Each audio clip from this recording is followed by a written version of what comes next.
Hello friends, स्पर्धा परीक्षा मंच या आपल्या मराठी यूट्यूब चॅनलमध्ये आपलं पुन्हा एकदा स्वागत आहे. तर आजचा आपला व्हिडिओ असणार आहे 20 जुलै 2026 ते 2 ऑगस्ट 2026 या 15 दिवसाच्या वीकली करंट अफेअर्सचा. तर व्हिडिओ शेवटपर्यंत नक्की बघा. आपण कोणत्याही सरकारी परीक्षा तयार करत असाल त्या दृष्टीने हा व्हिडिओ अत्यंत महत्त्वाचा असणार आहे. तर व्हिडिओ स्किप अजिबात करू नका. शेवटपर्यंत व्हिडिओ नक्की बघा आणि व्हिडिओ आवडल्यास चॅनलला लाईक, शेअर आणि सबस्क्राईब करायला मात्र विसरू नका.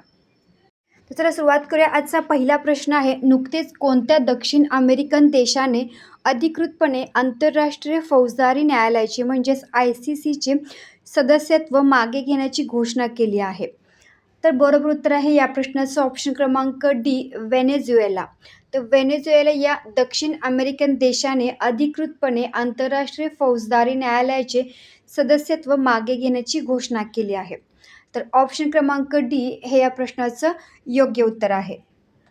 पुढील प्रश्न बघूयात. राष्ट्रकुल खेळांमध्ये पॅरा ॲथलेटिक्समध्ये देशासाठी पहिले सुवर्णपदक कोणी जिंकले आहे?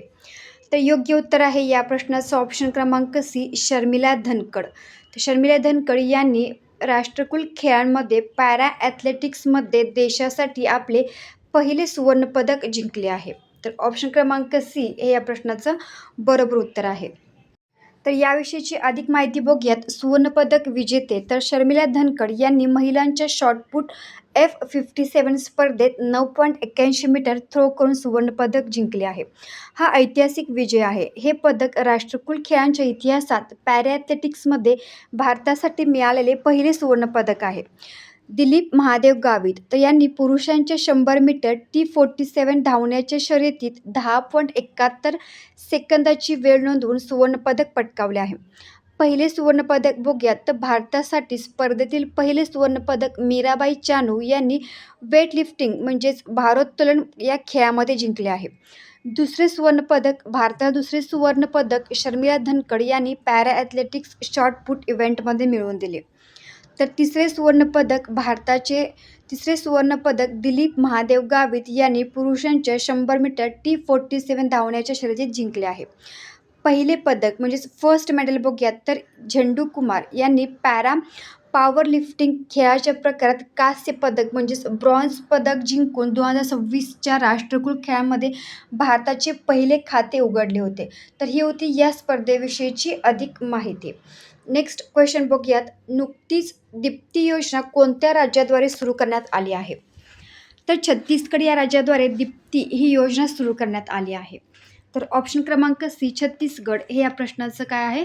बरोबर उत्तर येणार आहे. या योजनेविषयीची अधिक माहिती बघूयात. तर योजना आणि राज्य. दीप्ती योजना ही छत्तीसगड सरकारची एक नवीन योजना आहे. पूर्ण नाव काय आहे? तर दीप्तीचे पूर्ण नाव आहे decentralized women empowerment on energy and policy for transformative inclusion असे हे या योजनेचा फुल फॉर्म आहे दीप्ती. मुख्य उद्देश काय आहे? तर ग्रामीण महिलांना सौर ऊर्जा क्षेत्रात रोजगार आणि व्यवसाय देऊन स्वावलंबी बनवणे हा या योजनेचा मुख्य उद्देश आहे. महिलांना प्रशिक्षण. तर महिला बचत गटातील म्हणजेच सेल्फ हेल्प ग्रुपमधील महिलांना सोलर सिस्टीम बसवणे, दुरुस्त करणे आणि त्यांच्या देखभालीचे प्रशिक्षण दिले जाणार आहे. सोलर दीदी. तर प्रशिक्षण घेतलेल्या या महिलांना गावात सोलर दीदी म्हणून ओळखले जाईल. महिलांची कामे काय असणार आहेत? तर या महिला गावात सोलर पॅनल विकतील, ते बसवतील, दुरुस्ती करतील आणि सौर ऊर्जेबाबत जनजागृतीही करतील. पहिला जिल्हा. तर छत्तीसगडमधील कबीरधाम हा या योजनेची अंमलबजावणी करणारा पहिला जिल्हा ठरला आहे. तर ही होती दीप्ती या योजनेची संपूर्ण माहिती. व्हिडिओची क्वालिटी आणि व्हिडिओचा कंटेंट जर आपल्याला उपयोगी वाटत असेल तर चॅनलला एक सबस्क्राईब नक्की करा. पुढील प्रश्न बघूयात. नुकतीच मुख्यमंत्री मछुआरा सन्मान निधी योजना कोणत्या राज्याद्वारे सुरू करण्यात आली आहे? तर हिमाचल प्रदेश या राज्याद्वारे मुख्यमंत्री मछुआरा सन्मान निधी योजना ही सुरू करण्यात आली आहे. ऑप्शन क्रमांक बी, हिमाचल प्रदेश हे या प्रश्नाचं बरोबर उत्तर आहे. पुढील प्रश्न बघूयात. नुकतीच दानवीर ही मोहीम कोणत्या मंत्रालयाद्वारे सुरू करण्यात आली आहे? तर पंचायती राज मंत्रालय. ऑप्शन क्रमांक बी, पंचायत राज मंत्रालय म्हणजेच मिनिस्ट्री ऑफ पंचायती राज या मंत्रालयाद्वारे दानवीर ही मोहीम सुरू करण्यात आली आहे. तर ऑप्शन क्रमांक बी हे या प्रश्नाचं बरोबर उत्तर आहे. पुढील प्रश्न बघूयात. नुकताच विश्व प्रकृती संवर्धन दिवस म्हणजेच वर्ल्ड नेचर कन्झर्वेशन डे कधी साजरा करण्यात आला?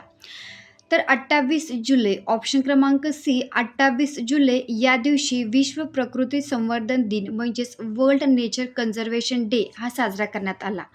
ऑप्शन क्रमांक सी हे या प्रश्नाचं योग्य उत्तर आहे. थीम म्हणजे संकल्पना बघूयात तर पुनर्संयोजन, लवचिकता आणि जबाबदारी म्हणजेच रिस्टोरेशन, रेझिलन्स अँड रिस्पॉन्सिबिलिटी. तर ही आहे यावर्षीची थीम. पुढील प्रश्न बघूयात. नुकताच जागतिक व्याघ्र दिन म्हणजेच इंटरनॅशनल टायगर डे हा कधी साजरा करण्यात आला? तर 29 जुलै या दिवशी जागतिक व्याघ्र दिन, ज्याला म्हणतात इंटरनॅशनल टायगर डे, हा साजरा करण्यात आला. ऑप्शन क्रमांक डी हे या प्रश्नाचं योग्य उत्तर आहे, 29 जुलै. तर याविषयीची अधिक माहिती बघूयात. दरवर्षी 29 जुलै रोजी जागतिक व्याघ्र दिन, वर्ल्ड टायगर डे हा साजरा केला जातो. मुख्य उद्देश काय आहे तर वाघांच्या संरक्षणासाठी आणि त्यांच्या घटत्या संख्येबद्दल लोकांमध्ये जनजागृती वाढवणे हा या दिवसाचा मुख्य उद्देश आहे. सुरुवात कधी करण्यात आली होती तर 29 जुलै 2010 रोजी सेंट पीटर्सबर्ग, रशिया येथे या ठिकाणी या दिवसाची सुरुवात करण्यात आली होती. भारतातील टायगर रिझर्व बघूयात तर भारतात सध्या एकूण 58 टायगर रिझर्व म्हणजेच व्याघ्र प्रकल्प आहेत. पहिला tiger reserve Jim Corbett tiger reserve, जो की आहे उत्तराखंड या राज्यामध्ये, हा 1973 मध्ये स्थापन झालेला भारतातील पहिला व्याघ्र प्रकल्प आहे. सर्वाधिक वाघ तर भारतातील सर्वाधिक वाघ मध्य प्रदेश राज्यात असून त्यांची संख्या सुमारे 785 आहे. प्रोजेक्ट टायगर तर भारतामध्ये प्रोजेक्ट टायगरची व्याघ्र प्रकल्पाची सुरुवात 1973 मध्ये करण्यात आली होती. एकूण संख्या आणि अलायन्स पर्यावरण मंत्रालयाच्या माहितीनुसार भारतात एकूण 3682 बिग कॅट म्हणजेच वाघ व इतर प्रजाती आहेत आणि बिग कॅट अलायन्सचे पहिले प्रमुख म्हणून भारताला बनवण्यात आले आहे. तर ही होती याविषयीची अधिक माहिती. पुढील प्रश्न बघूयात. नुकताच जागतिक हिपॅटायटिस दिन म्हणजेच वर्ल्ड हेपॅटायटिस डे हा कधी साजरा करण्यात आला? तर दरवर्षी 28 जुलै हा दिवस जागतिक हिपॅटायटिस दिन म्हणजेच वर्ल्ड हेपॅटायटिस डे म्हणून साजरा करण्यात येतो. ऑप्शन क्रमांक सी हे या प्रश्नाचं योग्य उत्तर आहे. तर यावर्षीची थीम बघूयात तर हिपॅटायटिस, चला त्याचे वर्गीकरण करूयात आणि त्याचा पराभव करूया म्हणजेच लेट्स ब्रेक इट डाऊन, ही या वर्षीची म्हणजे 2026ची जागतिक हिपॅटायटिस दिनची थीम आहे. पुढील प्रश्न बघूयात. संयुक्त राष्ट्रांचे मानवाधिकार उच्चायुक्त म्हणजेच United Nations High Commissioner for Human Rights म्हणून कोणाची नियुक्ती करण्यात आली आहे? तर वोल्कर तुर्क.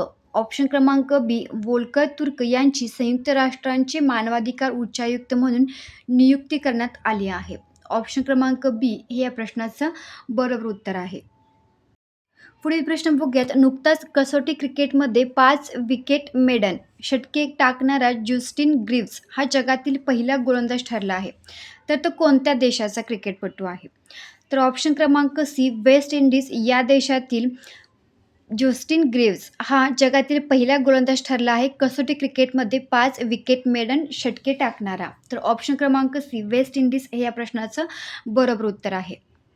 पुढील प्रश्न बघूयात. नुकताच चर्चेत असलेला सार्वजनिक परीक्षा गैरप्रकारांना प्रतिबंध कायदा 2024 म्हणजेच public examinations prevention of unfair means act 2024शी संबंधित प्रमुख बदल दुरुस्ती कोणती आहे? तर ऑप्शन क्रमांक सी 10 वर्षांपर्यंत तुरुंगवास आणि 10 कोटी रुपयांपर्यंतचा दंड. तर ऑप्शन क्रमांक सी हे या प्रश्नाचं योग्य उत्तर आहे. पुढील प्रश्न बघूयात. 1 ते 12वीच्या म्हणजेच क्लासेस 1 to 12 शालेय अभ्यासक्रमात आर्टिफिशियल इंटेलिजन्स म्हणजेच AIचा समावेश करणारे देशातील पहिले राज्य कोणते आहे? तर ऑप्शन क्रमांक सी केरळ हे देशातील पहिले राज्य ठरले आहे 1 ते 12वीच्या शालेय अभ्यासक्रमात आर्टिफिशियल इंटेलिजन्सचा समावेश करणारे. तर ऑप्शन क्रमांक सी केरळ हे या प्रश्नाचं काय आहे? योग्य उत्तर आहे. पुढील प्रश्न बघूयात. नुकताच आंतरराष्ट्रीय न्यायिक कल्याण दिवस म्हणजेच international day for judicial wellbeing कधी साजरा करण्यात आला? तर 25 जुलै. ऑप्शन क्रमांक बी 25 जुलै हा आंतरराष्ट्रीय न्यायिक कल्याण दिवस म्हणजेच international day for judicial wellbeing म्हणून साजरा करण्यात आला. तर ऑप्शन क्रमांक बी 25 जुलै हे या प्रश्नाचं बरोबर उत्तर आहे. नेक्स्ट क्वेश्चन बघूयात. नुकतेच भारताने यूथ हॉकी 5S आशियाई चॅम्पियनशिप 2026 मध्ये कोणते पदक जिंकले आहे? तर ऑप्शन क्रमांक बी सुवर्ण पदक. तर भारताने यूथ हॉकी 5S आशियाई चॅम्पियनशिप 2026 या स्पर्धेमध्ये सुवर्ण पदकाची कमाई केली आहे. तर ऑप्शन क्रमांक बी सुवर्ण पदक हे या प्रश्नाचं बरोबर उत्तर आहे. पुढील प्रश्न बघूयात. नुकतेच भारतीय रिझर्व्ह बँकेने म्हणजेच RBIने कोणत्या मूल्यवर्गाच्या डिनॉमिनेशन म्हणजेच पॉलिमर प्लास्टिक नोटांच्या चाचणीला मंजुरी दिली आहे? तर ऑप्शन क्रमांक बी 10 रुपये आणि 20 रुपये या मूल्यवर्गाच्या पॉलिमर म्हणजेच प्लास्टिक नोटांच्या चाचणीला भारतीय रिझर्व्ह बँकेने मंजुरी दिली आहे. तर ऑप्शन क्रमांक बी 10 रुपये आणि 20 रुपये हे या प्रश्नाचं योग्य उत्तर आहे. नेक्स्ट क्वेश्चन बघूयात. ब्रिक्स शिखर परिषद 2026 म्हणजे ब्रिक्स समिट 2026मध्ये भारताने कोणत्या देशाच्या मुख्यमंत्र्यांना किंवा पंतप्रधानांना विशेष अतिथी म्हणजेच स्पेशल गेस्ट म्हणून आमंत्रित केले आहे? तर ऑप्शन क्रमांक सी बांगलादेश. तर बांगलादेश या देशाच्या मुख्यमंत्र्यांना किंवा पंतप्रधानांना विशेष अतिथी म्हणून ब्रिक्स शिखर परिषद 2026साठी भारताने निमंत्रित केले आहे. तर ऑप्शन क्रमांक सी बांगलादेश हे या प्रश्नाचं बरोबर उत्तर आहे. तर अधिक माहिती बघूयात. भारतात 12 ते 13 सप्टेंबर 2026 रोजी नवी दिल्ली येथे 18व्या ब्रिक्स शिखर परिषदेचे आयोजन करणार आहे.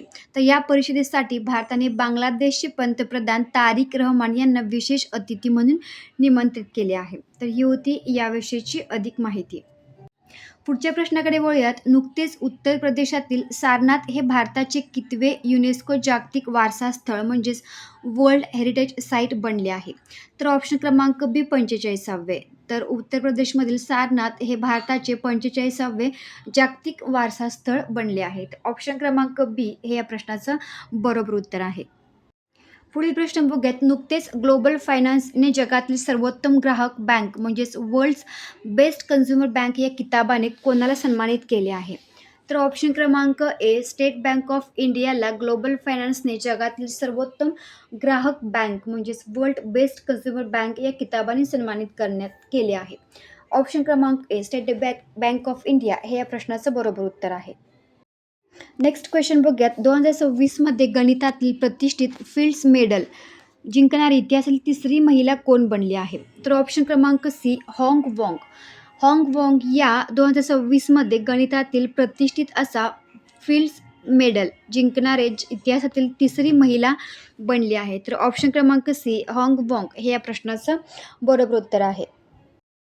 पुढील प्रश्न बघूयात. नुकतेच विश्व ज्युनियर स्क्वॅश चॅम्पियनशिप 2026 म्हणजेच वर्ल्ड ज्युनियर स्क्वॅश चॅम्पियनशिप 2026चे महिला एकेरीचे विजेतेपद जिंकणारी पहिली भारतीय खेळाडू कोण बनली आहे? तर ऑप्शन क्रमांक सी अनाहत सिंग. अनाहत सिंग या विश्व ज्युनियर स्क्वॅश चॅम्पियनशिप 2026 या स्पर्धेमध्ये महिला एकेरीचे विजेतेपद जिंकणारी पहिली भारतीय खेळाडू बनली आहे. ऑप्शन क्रमांक सी अनाहत सिंग हे या प्रश्नाचं बरोबर उत्तर आहे. तर या होत्या आत्तापर्यंतच्या संपूर्ण महत्त्वाच्या चालू घडामोडी. व्हिडिओ कसा वाटला कमेंट करून नक्की सांगा. व्हिडिओ आवडल्यास चॅनलला लाईक शेअर आणि सबस्क्राईब करायला विसरू नका. भेटूया पुढच्या नवीन व्हिडिओमध्ये. तोपर्यंत धन्यवाद.